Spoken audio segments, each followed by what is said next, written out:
We're back, horns up, talking Texas. It's game week. It's Fisher. It's Tisopoulos, and he's back from the courses from his summer break. Number 6, UT legend, the Quan Cosby. Get your horns up, because here we go. Gentlemen, happy game week. 'Tis the season. We've been talking about the SEC move for a long time. It's right here. It's snuck up on us, and we're jumping into the fire. We got Colorado State, which we got to cover this week. We also got the Michigan game coming up the following week, and then we're in it, baby. We're just in the thick of things, and the season of which we're building upon from last year, where we went to the college football playoffs, won our last Big 12 championship, and we're really a play away from going to the national championship, in a really Cinderella final season in the Big 12, a great jumping point off for Sark heading into the SEC, and a perfect time for us to bust out the straws and start sipping that Kool-Aid as we head into a brand new season. Q, because we've been talking, what are some things you're hearing down in Austin? How are you feeling going into this year, going into the SEC? You've experienced several conferences with the Horns. How does this feel a bit different than the years that we've been covering the team together? Man, good to see my boys, man. It's two layers to it, really. It's the lane, two lanes. The lane of someone this week was like, "Hey, man, we're here now. We're in the SEC," and as much as we've talked about that, and as much as I know it, being here feels weird, right? It's like, oh crap! Like I saw their jerseys, and I'm like, it just still feels a little bit strange, and so it's cool at the same time. And all that newness, we always have that thought for new seasons as it is, but it's a whole nother level now because it's we have Georgia coming to town in a few weeks, and not that Yeah. we're looking ahead of anything, but just that SEC move where you have that type of competition is next level, and then it's the new team. Heck of a freaking season. Our boys just going crazy, breaking records, and the freaking at the combine. I mean, we multiple guys running 4.2, 4.3, you name it. It was sick. So like, how the heck could you ever replace that? And as much as we don't like the portal sometimes, Texas benefits from the portal. So unbelievable recruiting class, and then the portal guys in Austin. There's been a lot of talk of, after a playoff season, is this team better than last year's team? You got a better line. You have a more experienced Quinn Ewers. You have a more experienced backup in Arch. Let's be real. Everybody on the planet talking about that cat. And so it's very interesting. And the defense has won more, as good as it was last year. It's won more battles than it has in a few years, which your best teams have that healthy competition. So man, it can be a special year, and someone who's a little bit. I don't have the Josh Kool-Aid typically. I'm more of a wait and show me. I'm a little more optimistic than I think I've been in a very long time. Yeah, well, you mentioned that we've got a bunch of transfers. I mean, all 3 of our starting wide receivers transfer portal. We've got 4 transfers starting on the defense as well. So, I mean, right there, 7 guys starting day one from transferring. I mean, it's big time, and just shows you that, we're a place where you can take your talents to the next level, because we proved it last year with the draft, or this year with the draft, with how many guys got drafted. Only second behind Michigan for amount of players drafted in this year's draft, which 5 years ago, 6 years ago, 7 years ago, maybe there was 1, 2 guys. There was a year where no one got drafted. Bro, I think there was 2 years where no one got drafted. Yeah, and you're sending talent to the league, and again, the transfer portal is a bit interesting, and this is why maybe open up to you guys. I'm drinking the Kool-Aid, on our other show, on our sister show. Nick and I and Toss kind of pushed back. He's like, wait, hopefully it's for the next 10 years we're this great. But Nick and I were kind of like, if not now, when? If not with this team, if not with this quarterback, if not with this offensive line and some of these defensive studs and this coach, like when, right? And Toss like, well, hopefully for a long time, not just this year, we're not just one and done right now. But it does take a lot of time to get your sea legs. So some of these narratives, yes, we've rebuilt through the transfer portal, and yes, we've added all these guys, and they're coming in, they're replacing AD, and they're replacing Worthy. It still could take a little time for Quinn Ewers and the offense and everybody to kind of get things rolling and get things going together, and kind of get their game speed up to snuff a little bit.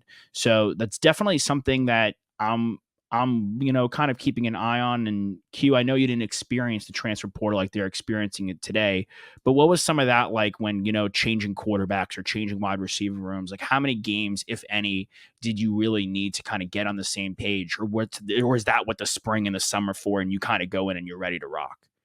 Man, that's such a good question. I think where I didn't experience it, I think the best comparison is going from Vince Young to Colt McCoy, Mm-hmm. because it could be that level of transition where Vince is, certainly would natty champ, win a natty, using those legs, and certainly we threw the ball as well. But um Colt's gonna come in. Colt's legs was actually pretty freaking good, but they weren't Vince's. And just it changed the whole offense. So getting used to that year one for Colt, we had a good season, but it was a big difference. It took a lot of spring ball. It took offense. It was just a total different game plan. And then as we got a little older, continued with Colt and he developed more. Clearly, he ended up ending his career as one of the or as the winningest college foot quarterback in the history of ball. So it's that it's really you're changing offenses a little bit.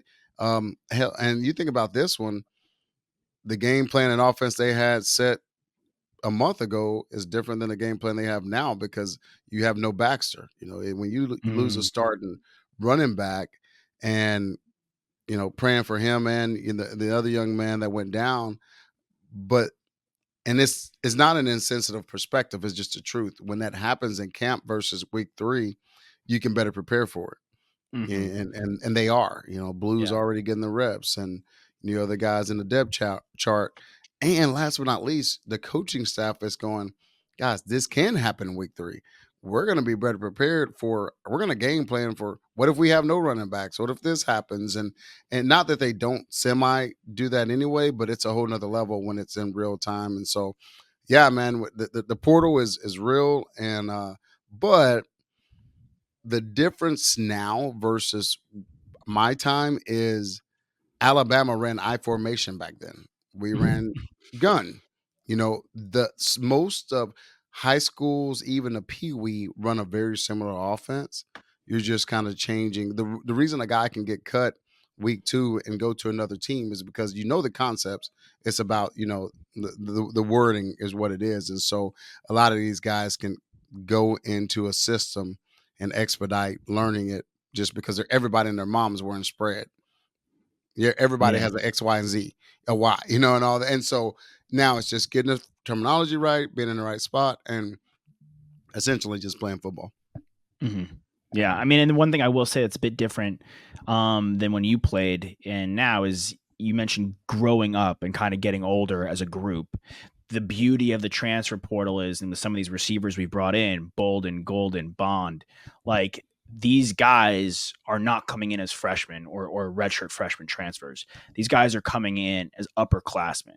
So they may not have the experience in gameplay with Quinn Ewers, but they have the experience playing a lot of experience playing college football. They all have experience being the guy on their team in their wide receiver room. So yes, there's some sea legs and growing pains in game, but also, we do have experience on our side. And I like your point of, we don't want Baxter to get hurt. We don't want anyone to get hurt. Even if they're not on our team. You want to win games the right way. You don't want players getting injured. This is especially now with NIL. This is these guys' livelihoods. This is helping their family. Right. Even the kids on A&M, OU, Georgia. You want them to make it healthy through the season. I hate when we're sitting at a bar watching the game and everyone's like, "All right, hope he goes down." That's my least favorite thing in sports Yeah. when a fan you don't see it as much anymore, but it's my least favorite thing when a fan roots for some guy to get hurt. But if it were to happen, heck, at least it's happening. It would have been. There is no perfect timing when the transfer portal, but it's better than during the season to happen in the summer. where yes, they can get adjusted and Blue can get the reps and the freshman Gibson could come in and get the reps and Wisner could go from running back 2 to running back 3 to running back 2. But also it kind of like checks you a little bit and it kind of knocks you down a peg without having to take a loss, without having to go through what Florida State just went through with Georgia Tech when you have to take a lump the hard way. And that's an 0-1 on your record. Week 0 in Ireland doesn't matter. Like that counts on your resume in the ACC. We don't have to deal with that kind of like gut check, but it kind of shows Sark, shows the team. It's like, we're great, but we're not invincible. Things can get thrown our way this season. They can get thrown, or they've already been thrown our way. We're going to face adversity. Yes, we beat Alabama in Alabama last year. Yes, we had a really amazing run in our final year in the Big 12 and, played Washington to our best of ability and probably in the second half. But these schools are all really good. Even a bad Florida team's competitive. Even like A&M, like if they're not going to the playoffs, dude, that game, you know how they're going to play us. We all know. Yeah. Look, especially if like we were talking about it the other day, it's if A&M sees us on the schedule at the end of the year and they have a couple losses and they're not going to the playoffs, you best believe they're going to try to drown us with them. They're taking us down with the ship if they're not going to the playoffs. So ditto with Arkansas. Like even the teams that we're chalking up, that's not Georgia, that's not Michigan, that are or OU, and that should be the quote unquote wins. Like going to the SEC, it's all really competitive football, and anything could happen game in and game out. And again, another one of your points that I enjoyed was Arch Manning has more experience too. And we love Quinn Ewers, and it's kind of like a bizarro world. I think a lot of us felt that it would be things would have gone badly had Quinn come back this year. But it was really just the perfect point in the middle where things went really well, but not well enough for him where he had to come back and up his draft stock. But I think the chatter of Arch Manning is loud, not as loud as I thought it could be because Quinn is truly the guy. But having Arch as a competent backup, an experienced backup, him a year older, knowing that Quinn in both of his seasons as a Texas quarterback has missed time, like that has to matter. Yeah. Like you don't want Arch going into the Georgia game, but God forbid Quinn goes down for a game or two and he has to come in against one of the teams that are supposed to be the quote unquote wins. And he's not a true freshman coming in with no experience, no multiple, spring camps, no multiple summers working with the team. So that also goes into effect. Yeah. And I'm not saying that Arch ever thought about transferring, but if there was a little inkling, I think that certain situation really curbs that because as you've seen the past 2 seasons, Quinn has had to come out and get replaced. So obviously he's not wishing anything on his quarterback to get hurt, but he's the next man up. So if that happens again, just history repeats itself sometimes. We've got a guy who's ready. Shout out to Malik Murphy, by the way, won the Duke job. Yeah, man. Good job, 6. Yep. Good job. Hope he does great over there. But yeah, I think you're spot on, right? And with the big programs that do win the Natty, that do constantly get to the college football playoff, they have guys that are ready to compete right away. You look at the Bama teams, you look at the Georgia teams, you look at all these teams that have sustained a positive future. They've got 2-3 quarterbacks that are ready to sling it right now. Mm-hmm.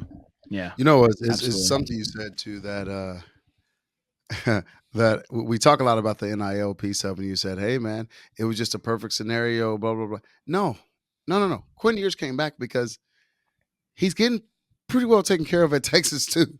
Yeah. Really, if your draft stock is mid to late first, you know what? And you see what's coming back, and your O-line is going to be a year older, and you have Baxter, and of course at the time, and you know what we've done in the portal. And we talk about Cook. Cook is still on this roster, and I think it's going to be a baller, but the transfers have kind of balled out as well. So, and we know what that draft class versus this, it's amazing the hidden things that aren't talked about from an NIL standpoint that you're like, all right, these guys are looking at they're making very good business decisions, especially a quarterback, by the way, who, if I'm getting, into the 7 digits at college, taking minimal classes because I'm already graduated, and then I can wait a year and not go against Caleb Williams and these cats out there, and then be that dude, potentially 1 or 2 or 3. That's literally, I don't think that is that's a $5 to $10 million difference in your signing bonus, potentially 15. So kudos to certain levels of the NIL. I know it in the portal is kind of a show, but I think that factors in as well. And then let's be real, being at a school like UT and segueing into our transfers, Bond and these guys who are in pretty good school, even my man Bolden, Oregon State, good school, Power Five. He Yeah. got on campus and was like, this is what y'all work out in? What how are y'all not ready? And just those different perspectives like that, it just builds, synergy, it builds camaraderie, it adds a sense of appreciation to the guys who grew up in the state and got recruited by them. And so there's some positives to the portal piece of it, and certainly to the NIL side of it. And so I always like to look at, there's the stuff on the surface and then there's the stuff underneath it. And NIL, I think, had played a role in Quinn coming back for a year, making that business decision. And certainly in the recruiting aspect of it, everyone that gets there is like, okay, it's I'll take it to another level. Xavier Worthy goes to Kansas City and goes, this is it. Yeah. And so it's just those levels of they kudos to our administration because they are giving them the best and giving them every opportunity to resourcefully win.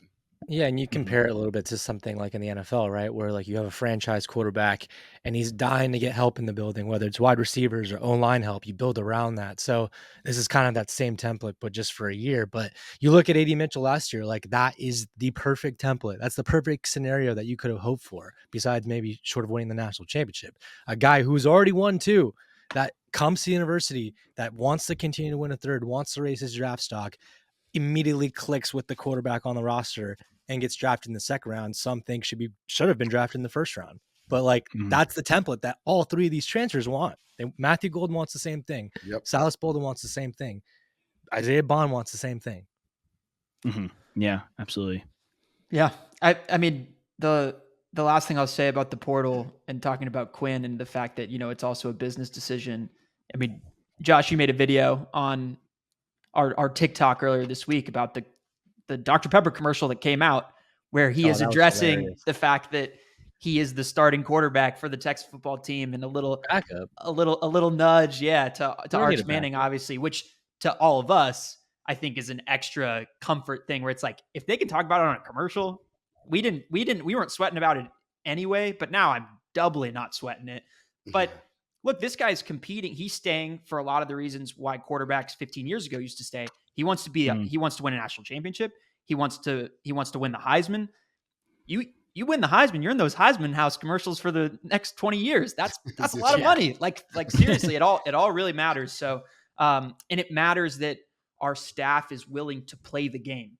Just because we're the University of Texas, we have a leg up already on so many other universities, but they are playing the game in the way that it should be. And that allows us, when a guy like Baxter does go down, to go and grab Velton Gardner, who's a 23-year-old running back, to bring him in the room, 2 weeks, 3 weeks before the season starts. So yeah, we were all shocked when that came out. We didn't even know that you can make transfers this late. But I think he was a grad transfer. So there's a few logistics that worked out. He had already graduated. I don't even know if he was on a roster or something like that, but he was going to play for SMU. So perfect. Yeah. But to my point, like, it's about our staff continuing to pull those threads, even when we think as fans, as people who follow the team, our roster is set. Not so fast, like if we need to pull in someone in the 11th hour, we can. But yeah, I mean, it's awesome. I mean, you compare it to Ohio State and who their quarterback is with Will Howard, right? He was on Kansas State. He didn't necessarily know if he was going to be the starting quarterback there. But even the distinction between Kansas State and Ohio State, there is a massive difference. And now what he can do to demonstrate his skill set to the NFL scouts that are out there is different than what he could have done at Kansas State, who is a good team, who will be competing to win the Big 12, who played a heck of a season last year as well. So that just goes to show there are certain schools, and we're one of them, that's at that upper echelon, and we're playing the game the right way.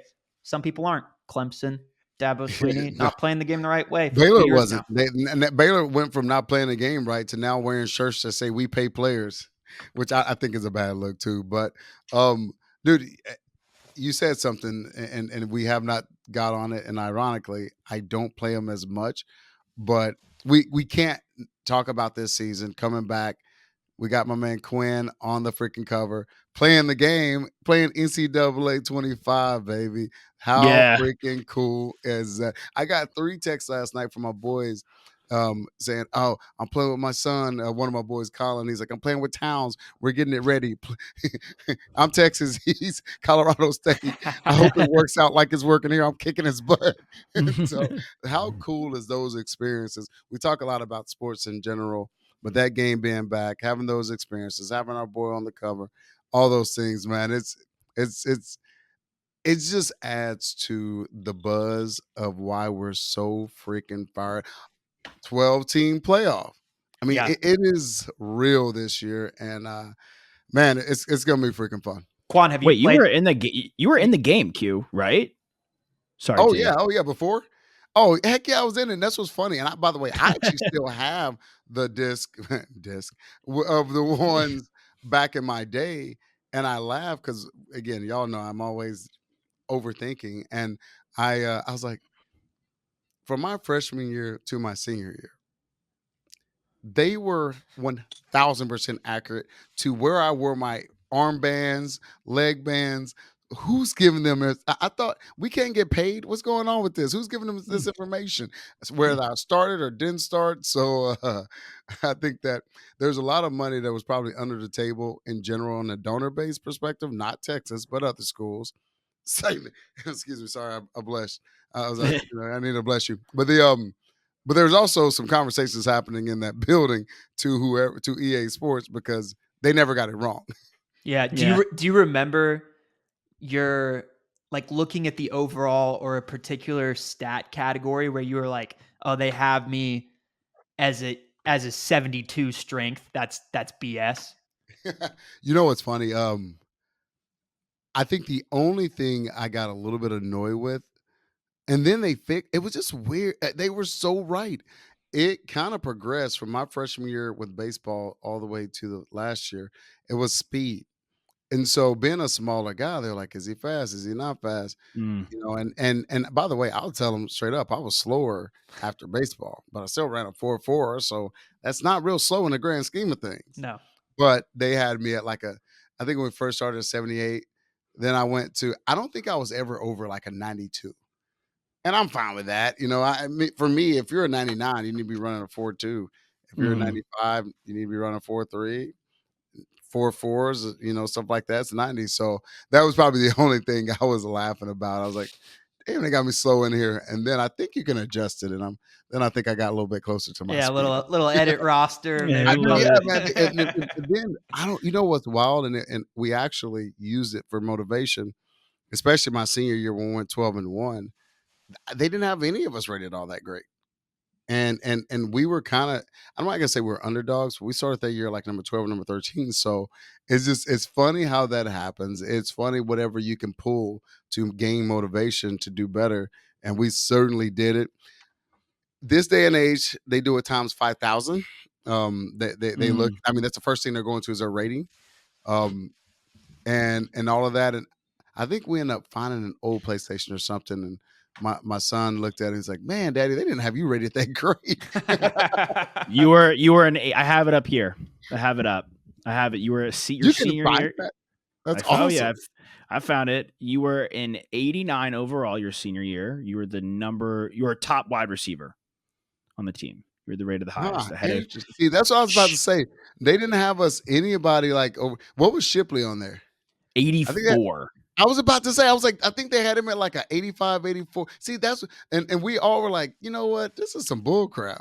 Like, let's go. And so and clearly It is one of those things that's really interesting where I've always felt like sometimes growing up playing sports video games, they can never get it right when a guy might not appear to be video game good, but he's just real life good.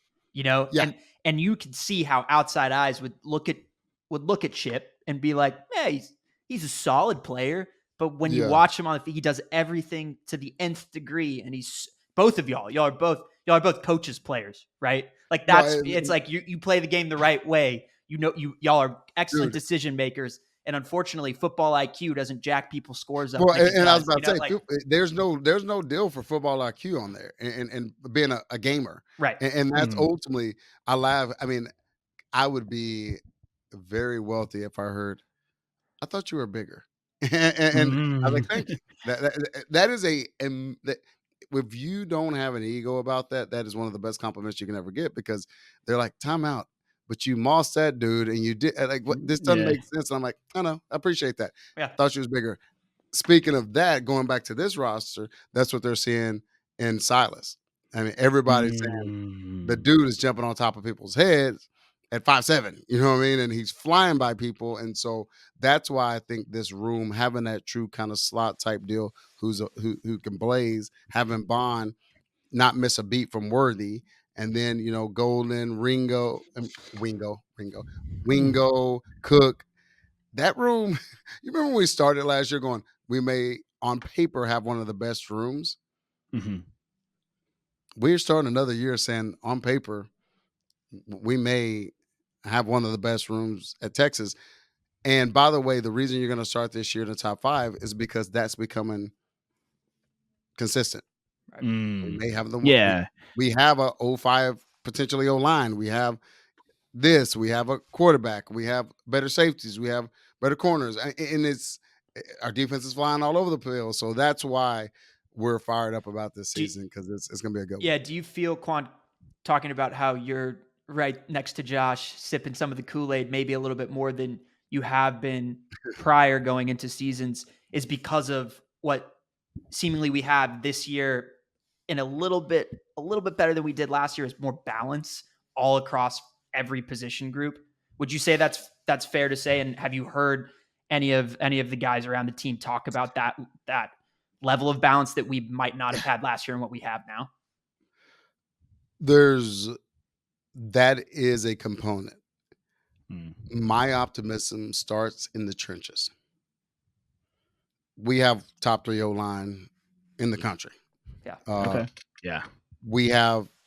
we lost some dogs in the middle of that D line, Of course. but the guys who've been waiting for their chance, which by the way got a lot of PT last year, it's different look, but it's the look. It's kind of the look PK wanted. He smartly played to his strength of having the big boys in the middle with Murph and Sweat, but Mhm. his typical D lines, per what I've seen now and I've heard, is it looks a little bit like the D line we have now. You still have that dog in Collins, who, by the way, it's a contract year for him. It's just, Mm. everybody's like, is he gonna? Per what we've seen, he is playing like he is playing for a contract in preparation so far. And Anthony Hill on the edge, and these different guys that are just rolling, more experience in the back end. Yes, it's that balance. It's the experience aspect of it with Quinn. Um, I really gave him 2 years because he sat out that year, and then he had a really, really good year last year, and he's been working his butt off, this summer and spring. And then last but not least, Sark, man, this place takes a minute to get used to. It really does, and his coaching staff, he just keeps plugging them in the way he has been. Lost a couple in a good way, and then they're getting better and better, and they're getting better in the state. They're actually recruiting better across the country. So when you say balance, I say yes, but it starts at the O line all the way to the coaching staff, and they're in a really good place. Mhm. Yeah. I mean, looking at our team, I actually did want to bring up the guys in the middle because talking with other people, talking with non-fans, talking with people that, that are fans and, cover the other SEC teams. The biggest concern for us, which we touched on a little bit, was the running back position, obviously, and we should get to that a little bit more. And the loss of Baxter and the loss of Clark, freshman who has, some aided depth at the spot, at least there.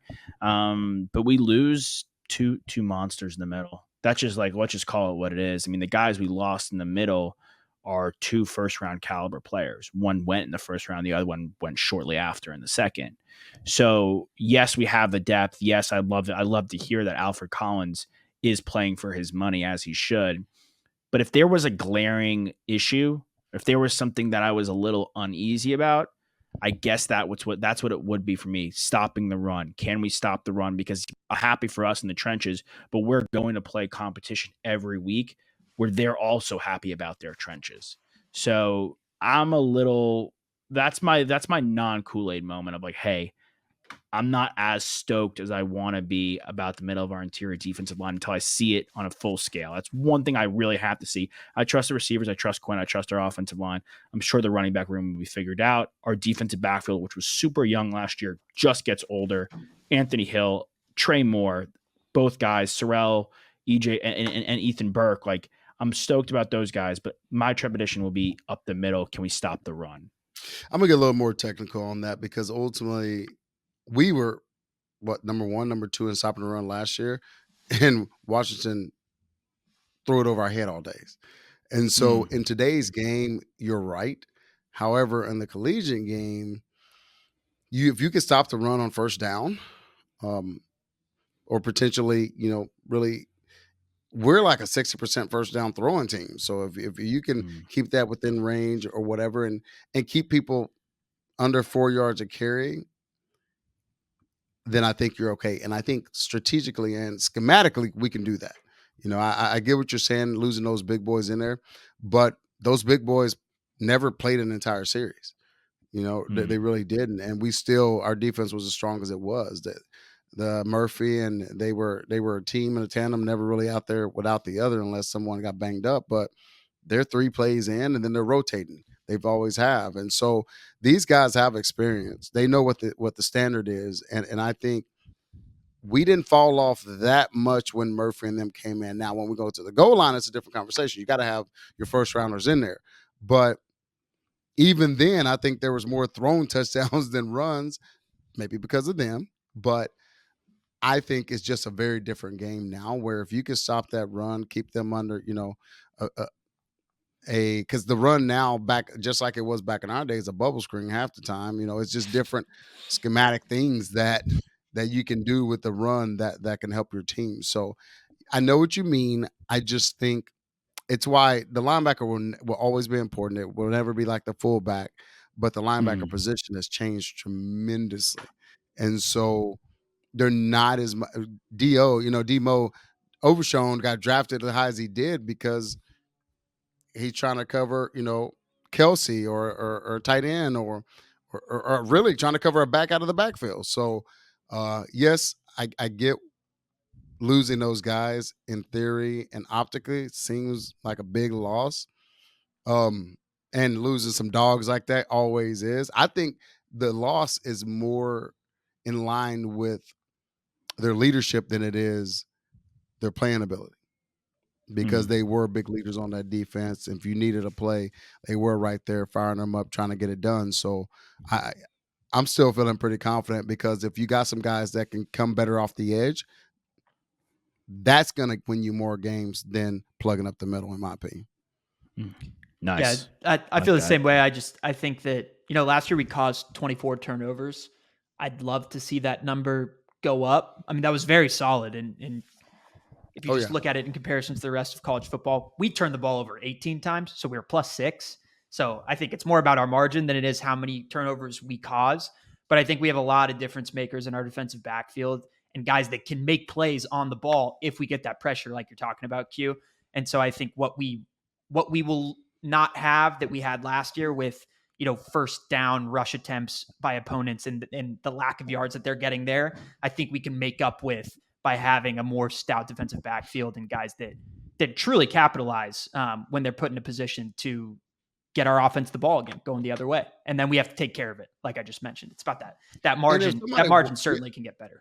Yeah, and if somebody wants to try to run it down our throat all day long, I like our chances. Our issue last year was 3rd and 15, balls thrown over 15 yards. We were like bottom half of the country.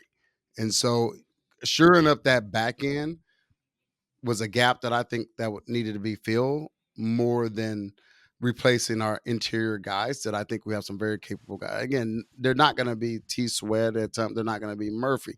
And I'd say Murphy even more because he was that dude. And so was T Sweat. But I think DBs, and we have vastly improved in that department.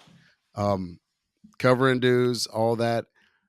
It's amazing how good that interior gets when you're not worried about the back end. And so uh, they addressed it, and I think they're going to be fine. Yeah, before we get into the game I had this weekend and touch on some things that we want to see immediately in game one, adding the kid from Clemson, Makuba, is a great piece to add. That's a great veteran piece to add. And again, there's just, I think a big theme of this show is the value in getting older in college football, which in professional sports, even, it's so lost because the rosters in pro sports are changing so consistently that people, if you look at even basketball, right? Like, yes, the Celtics added Drew Holiday and Kristaps Porzingis, but there was still value in Jason Tatum and Jaylen Brown getting older. There was value always in Patrick Mahomes getting older. There's value in like a guy like Jordan Love getting older. Like, there's value in all. If you look at professional sports, all these guys getting older, and now the way that college football works, it's all about recruits and transfer portal. But people forget the value in guys getting older, more experienced. There's a reason that Michael Penix Jr., Jaden Daniels, Bo Nix, all first round picks, top 15 picks, all guys were 5-year players. Like, there is such value in experience, and having a guy like that in our defensive backfield, having a guy like Trey Moore come in, is he going to get 15 sacks? I don't know. Like, he's not the guy. We're rotating guys. Like, there's a lot of dudes in that position. But even if he adds 7 to 8 sacks, that's insane for us. That's awesome for us. That's the kind of production that we really haven't had in a decade plus. So it's having those guys that have experience and have a resume, have done it already at a high level, is such an added value.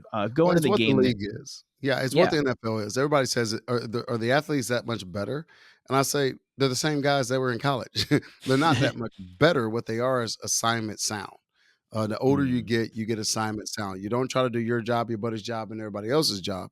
You run the play. You run it at 100 miles per hour. And if everybody does their job, you have a really good chance to be successful. So you're right on. The older they get, the better they get. They know their assignment. They prepare different. They study the game differently. They're looking for those little tweaks that gives them an advantage, and then they execute it. So I'm right there with you. The older they get, and a lot of those guys are. And it's amazing too when you see it on that level, and you see guys getting drafted, and you see what they put in and what it took. Wanting to follow that helps too, and they have seen it on the D line. It can be done.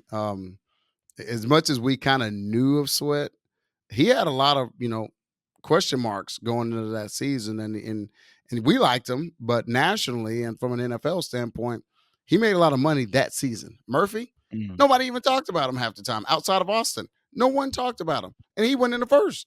So you need one season to ball out on that level, and there's a lot of guys who are hungry for it. Absolutely. We host Colorado State this weekend in what is labeled typically as a tune-up game. Now, again, Kool-Aid, it's ironic. I think I came in the show Kool-Aid, but I'm kind of veering away from the Kool-Aid and wanting to take this game seriously.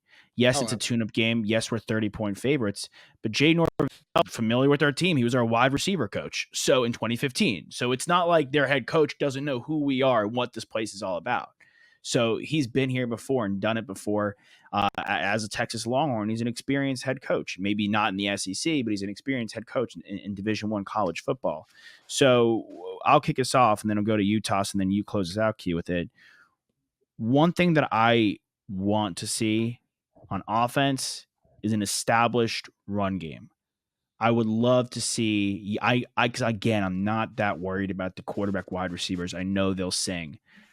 I want to see Blue take advantage the way other Texas running backs have taken advantage in the past. The way Jonathan Brooks grabbed the bull by the horns last year and elevated himself. We talk about Murphy and Sweat elevating them games.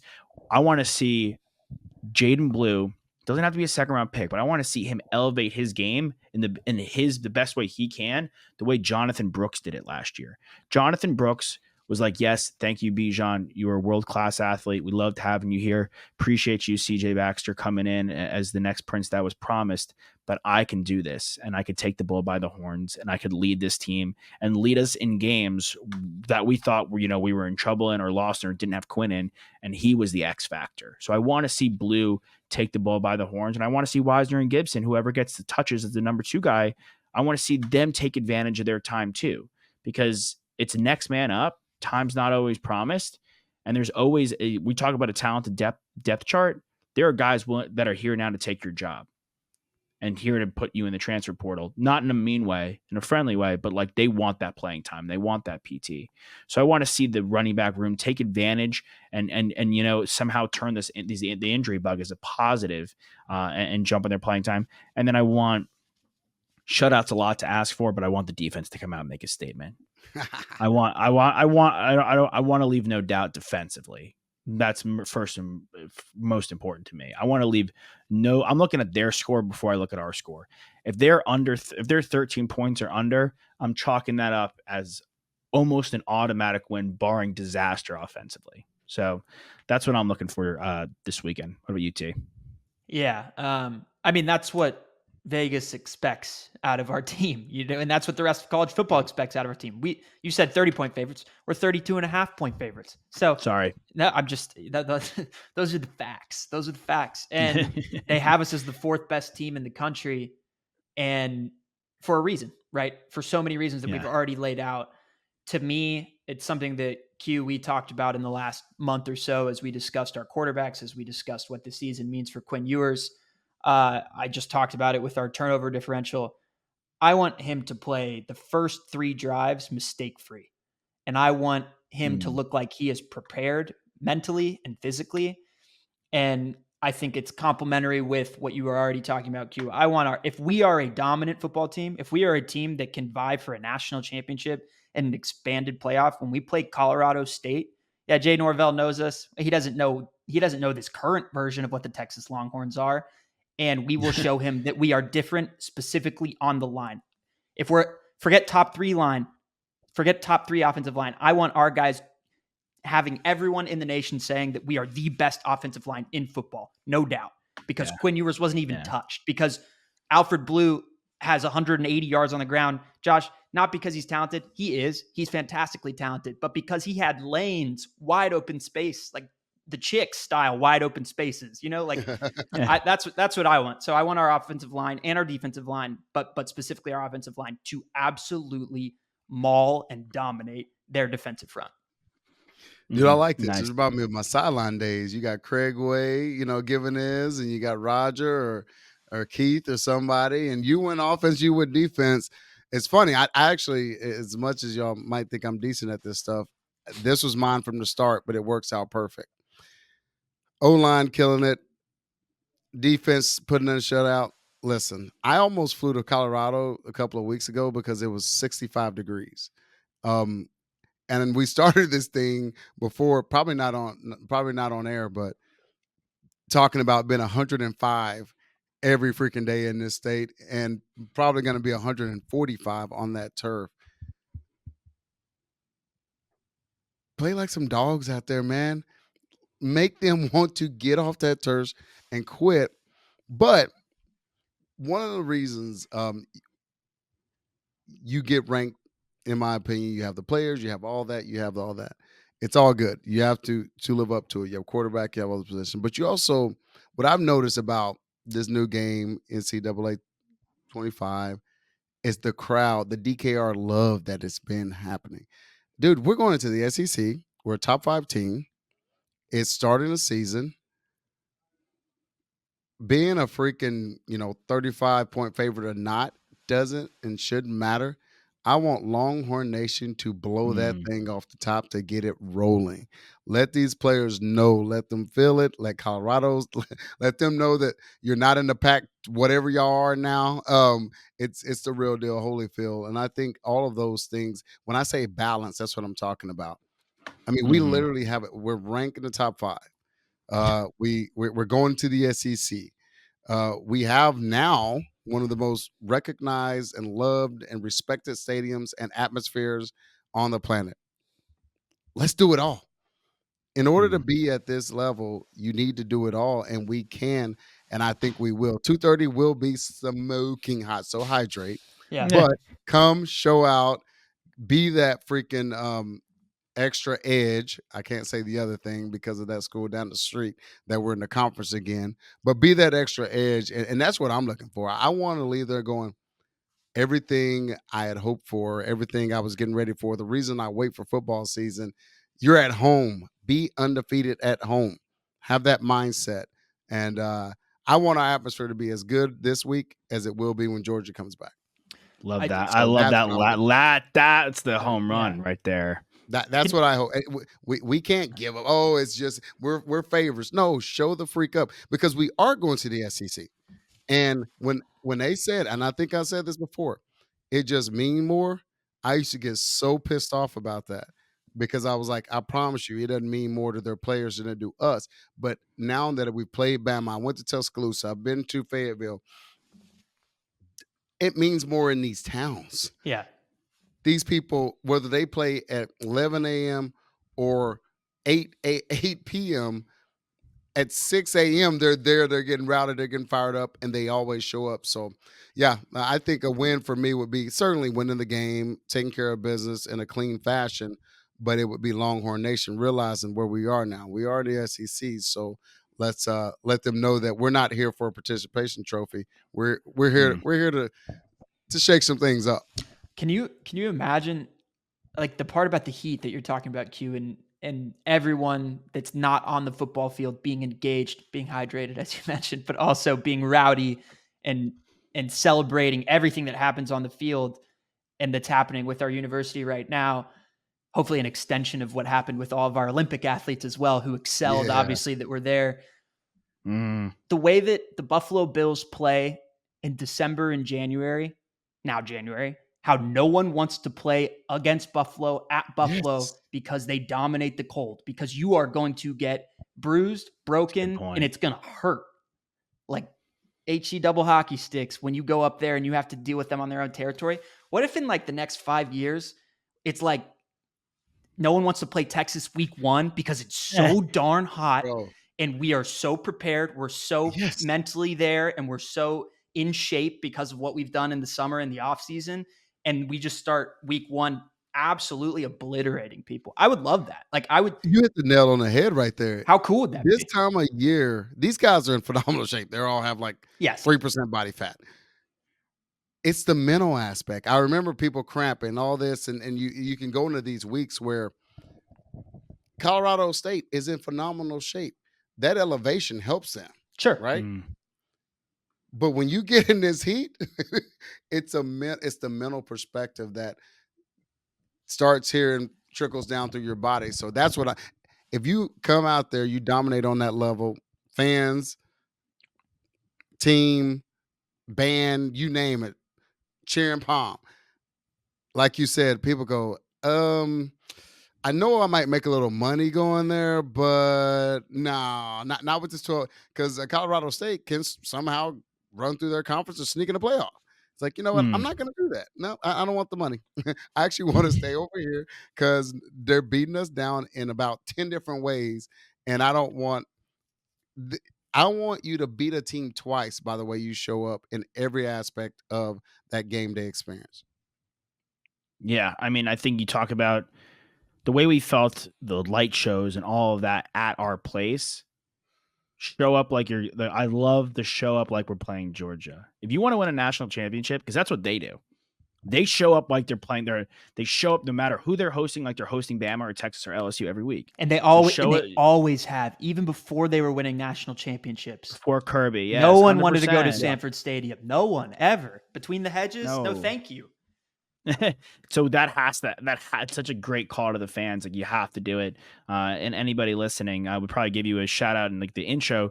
But if you're listening, we're back for this big season. I want to close out asking you something really quickly, Q, and then we'll rock and roll.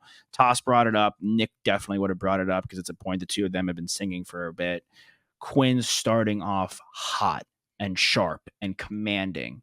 and not easing into the game and being chill or being a little almost lackadaisical at times to start. Like we saw at OU last year, and it's a reason why we lost, not because of the end of the game, because of the beginning of the game.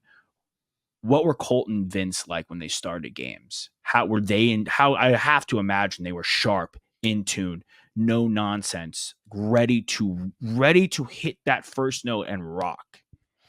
Man, that's a really good question. And you're right. They were on point. However, I got a little bit different answer. There's two components to that. Um, Quinn wants to go 1,000 that game. He wants to be 30 for 30. So the way he does that, depending on the atmosphere, the game, the defensive game plan, is Sark has a role in that as well. Start out with some manageable things to get it rolling. You got some dudes that you get the ball in their hand at 2 yards, they could take it to 78. And so get them going. That rhythm, right? It is game speed now. You do have portal guys that are coming in that you've been competing. That's real. But quite frankly, if we're being honest, him and Bond per practice, they have good days and bad days. And so really, I think Sark can play a big role in that comfort. Throw it to Blue out of the backfield. He's really good at that. We tried it in the dang playoff. Let's execute it this time. But those little things that can happen. We're a phenomenal screen team. Do those things to get them comfortable, to get the jitters out, and then throw one over their head with Bond. Throw one in a freaking unbelievable window to Bolden, to Cook, to all these different guys. And so their mindset was very confident, but Greg Davis also helped by making it even more comfortable because he trusted us. And there'd be a game where we methodically get down there. He wanted a 10-play series, and then there's a game he wanted 6. And so how you set that up and prepare for it plays a big role. So I think between Sark and Quinn, that's going to be big, especially starting this, all of them, right? But having that mindset is I'm about to throw some freaking darts. This is my year. I know I had a commercial, but we also freaking, that dude is behind me. I have a commercial, but from an optical and fan standpoint, my leash, it is very long. It's as long as Texas from a Sark standpoint, but from our fans, that is a Manning behind me. So be that confident and go take care of business. Yeah, and commercials are great, but we saw, Baker Mayfield has got his second act going in Tampa Bay. But the minute he started doing all those commercials in Cleveland, that was the last of his time and last of his commercials in Cleveland. He was one and done with that kind of lifestyle over there. So yes, this is great, and yes, you can't say no to those opportunities. Like, it's foolish to. You should take the money and you should maximize what you have going on in the present. But coming out and commanding this team and doing the number one job, and being sharp, because you're right, it's his year. Like, why not? Like, this is your year. This is your year to win the Natty. Your year to win the hot. No one's talking about him winning the Heisman. It's your year to do all of this. Why not you? Like, why not be that guy that could come in and do all this? So very exciting. We won't do big season predictions until we see the team play this weekend. We'll come back four of us next week. Hopefully we'll try to get a Michigan player in for the do a 5-man show, and we'll do a prediction, the 4 of us, based off what we see this weekend, rather than just come out guns blazing. We're running the table, going undefeated, winning the whole thing. let's actually see we know that we're coming in and saying that, so let's see the product in the field before we give an honest prediction. Good teams win, great teams cover. Yeah. We can Love start it. with that. Let's start with that. Hey, let's cover in that 32.5, like Toss said. If we come in that, I'm starting the show off guns blazing next week. That's for damn sure. T, anything you wanted to close with? No, I when we first heard what we were ranked, that we were ranked 4th, Josh, it kind of irked you a little bit that we weren't 3. Disrespectful. Sure. I felt a little differently about it. I thought that it was a fair ranking, but we always have to pay attention. Week 1, especially, it's like Georgia's playing Clemson. They're playing the 14th ranked team in the nation. Ohio State. Yeah. Florida State already lost. Ohio State, obviously, they have an easy one. I think they play Idaho maybe. And then Oregon plays, Oregon plays Idaho, and Ohio State plays Akron, so they should win those games. But the rankings before anyone's played are the time when the rankings can change the most. So you have to demonstrate that we deserve to be here. And look, if we dominate this game, if we cover like we all are wanting to, and we all hope that we can and know that we can, then we play Michigan, then we play UTSA. I think after that, we're in a really, really advantageous position because of what university we all represent and we went to and is our alma mater, but also where our current ranking is. So it is very important that we hold that ranking and we don't give up any room right now. Because in my opinion, without getting into our total and final predictions of what we think is going to happen, if we lose 2 games, we can still get into the college football playoff. That is what they are saying about where we are right now. So take care of business when you're supposed to, even more so than, if we were ranked 17th or 13th or something like that. Like, they want us in the playoff. They do. And why wouldn't they? So go make it happen. And going to the playoffs is, it's so many levels to that.